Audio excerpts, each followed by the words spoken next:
It's Way Up with Angela Yee. I'm here with my guy Dan, who's also my producer. What's up? And let's get into this Yee tea. So NeNe Leakes, her show, she just featured Cynthia Bailey. That episode dropped yesterday. And when the teaser came out, a lot of people were excited to see the two of them together. As a matter of fact, NeNe's one person that people would love to see back on Real Housewives of Atlanta.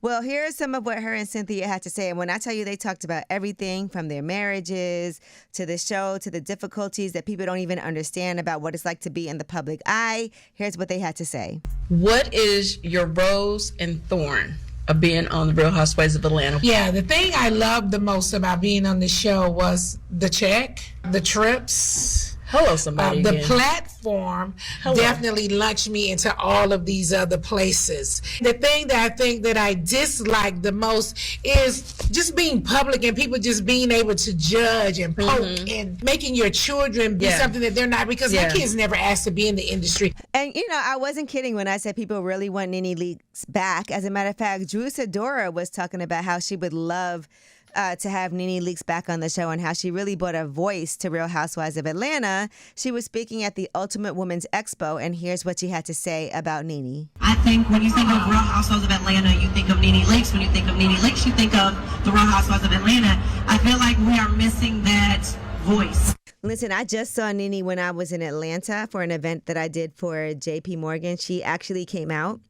We love you, NeNe. And I do think that there's like a void on that show. If she came back, that would be huge for the franchise. And I feel like she's kind of flirting with the idea. I know there were like lawsuits and all of that with Bravo, but I still feel like it could happen. It's like a you don't know what you got till it's gone situation. Yeah. And for I think, Housewives, not necessarily for NeNe. But I think I think it did a lot for her too. You know, she would tell you that. Yeah. Like that definitely put some money in her pocket. For sure. Kept other things going. And you know, they've officially signed for Real Housewives of Rhode Island. Who's going to be on that one? White women in boats.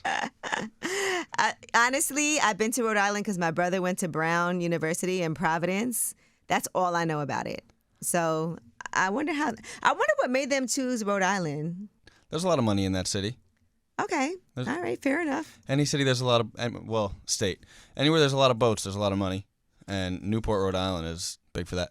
All right, well, it's official, and that is your Yee tea. And when we come back, we have Under the Radar. These are the stories that are not necessarily in the headlines. They're flying under the radar, but you need to know about them. It's Way Up.